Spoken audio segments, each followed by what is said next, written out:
নমস্কাৰ, মই ডক্টৰ ভাস্কৰ। মই আজি আপোনালোকৰ লগত এটি চমু বিষয়বস্তুৰ ওপৰত কিছু চমু আভাস দিবৰ কাৰণে প্ৰস্তুত হৈছোঁ।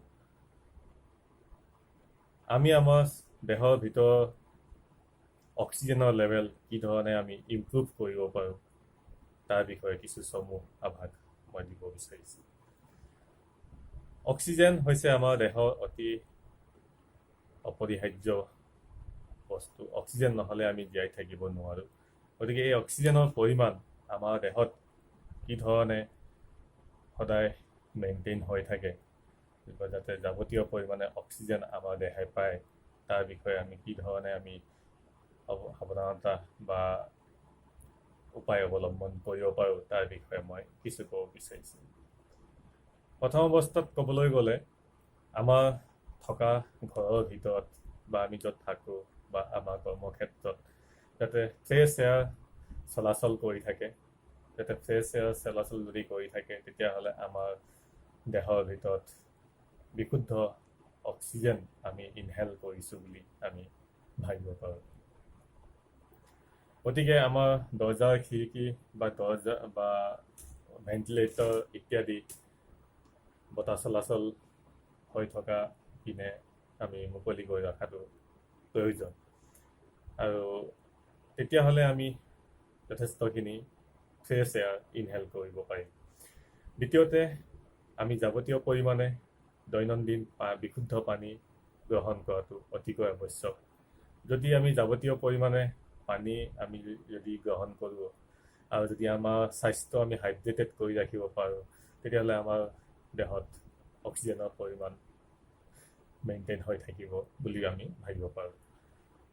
তৃতীয়তে, আমাৰ ঘৰৰ চাৰিওকাষে সেউজীয়া গছ গছনি থকাটো অতিকৈ প্ৰয়োজনীয়, যিহেতুকে গছে অক্সিজেন এৰি দিয়ে আৰু তেওঁলোকে কাৰ্বন ডাই অক্সাইড বা গছে কাৰ্বন ডাই অক্সাইড গ্ৰহণ কৰে। আৰু যিটো মানুহৰ ক্ষেত্ৰত বিপৰীত, আমাৰ জীয়াই থকাৰ কাৰণে অক্সিজেন অতিকৈ প্ৰয়োজনীয়, আৰু আমি প্ৰশ্বাসত কাৰ্বন ডাই অক্সাইড এৰি দিওঁ। আৰু আমি প্ৰশ্বাসত আমি এৰি দিয়া কাৰ্বন ডাই অক্সাইডখিনি যদি ওচৰত সেউজীয়া গছ গছনি থাকে তেওঁলোকৰ কাৰণে সেইখিনি অতিকৈ প্ৰয়োজনীয়। আৰু সেউজীয়া গছ গছনিয়ে তেওঁলোকৰ প্ৰশ্বাসত এৰি দিয়া অক্সিজেনখিনি মানুহৰ দৈনন্দিন জীৱনত প্ৰয়োজনীয় বা আমাৰ জীয়াই থকাৰ কাৰণে প্ৰয়োজনীয় অক্সিজেনখিনি আমাৰ গছ গছনিৰ পৰা পাব পাৰোঁ।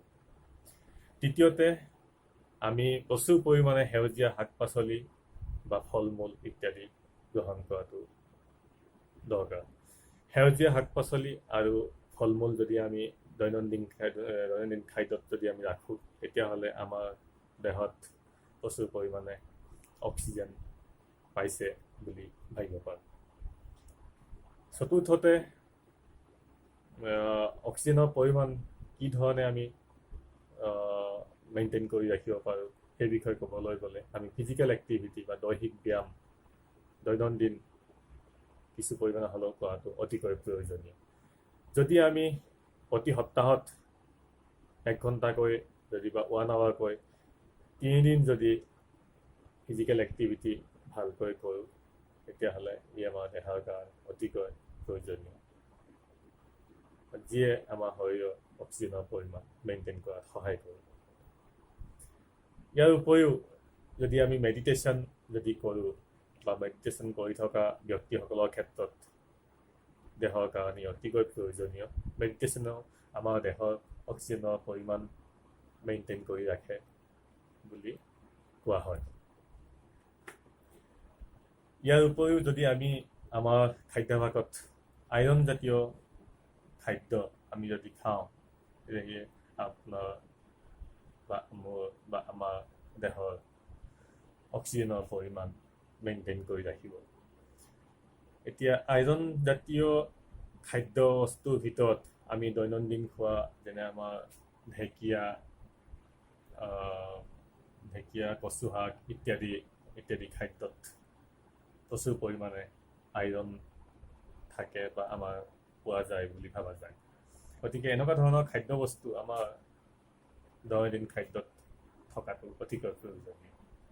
আৰু যদি আমি প্ৰচুৰ পৰিমাণে মাল্টিভিটামিন বা মিনাৰেলছ ইত্যাদি থকা খাদ্যবস্তু খাওঁ তেতিয়াও আমাৰ শৰীৰ সজীৱ কৰি ৰাখিব আৰু যিয়ে আমাৰ শৰীৰৰ অক্সিজেনৰ পৰিমাণ মেইনটেইন কৰাত সহায় কৰিব গতিকে এই ধৰণে আপোনালোকে উপায় অৱলম্বন কৰি শৰীৰ সুস্থ কৰি ৰাখিব পাৰিব বুলি মই আশাবাদী নমস্কাৰ